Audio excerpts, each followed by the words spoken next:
Баршаңызға сәлем достар, менің арнама қош келдіңіздер. Бүгін сіздерге атылмайтын компот жабудың 3 нақты құпиясымен бөлісетін боламын.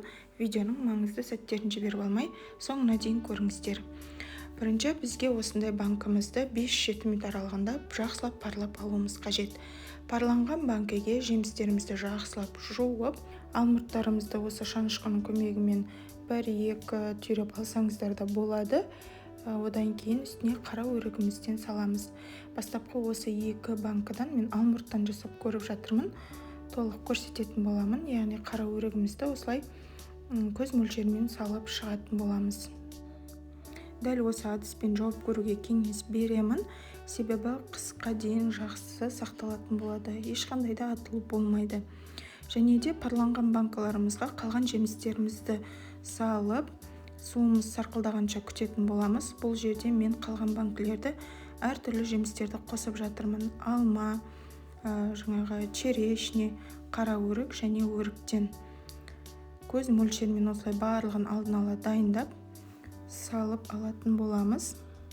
Бұл жерде банкының атылмауының ең басты құпиясы бірінші банкымыз жақсылап жуылып, және 7-8 минут аралығында парланған болуы қажет. Екіншіден, жемістерімізде дәл солай 3-4 рет жақсылап жуылып алынған жөн. Осы жемістердің жақсы жуылғанына байланысты компоттарымыз ұзақ тұратын болады.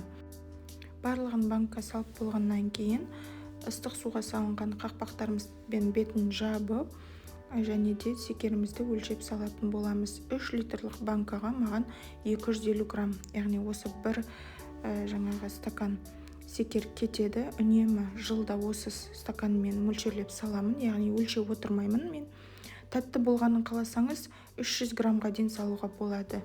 Мен өте қатты тәттіні ұнатпағандықтан осылай 250 грамм салам. Және бірінші алмұрт пен қара өрік салынған банкамызға, 2 банкамызға лимонный кислотадан жарты шай қасық салып жібердім. Қалғандарына салмаймын. Мінекей біздің суымыз да жақсылап қайнады. Енді осы дайын банкалардың үстіне ыстық суымызды құятын боламыз. Суды барынша толтырып қойып, осындай закрывалканың көмегімен жабатын боламыз. Бұл жерде ескеретін жайт, қара өріктеріңіз, жемістеріңіз барлығы қатты күйінде болу керек. Яғни қатты болмаса бірден қабығы осылай ашылып кетеді. Қақпағы дұрыс жабылғанына көз жеткізіңіз. Және де келесі банкалардың барлығын осы реттілікті сақтай отырып жауып алатын боламыз. Және де үшінші құпиясы осы жерде, яғни жабылған банкаларымыздың түбінде секеріміз тұнып қалады, әппақ болып. Осыны міндетті түрде сіздер ертуіңіз қажет. Мінекей, ерімесе банкының атылуына себеп болады.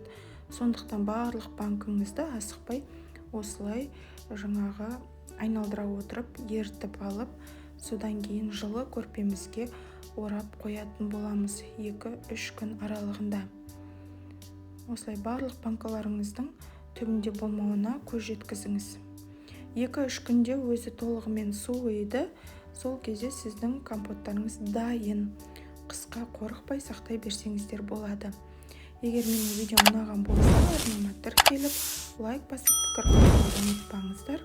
Сіздермен болған Замира.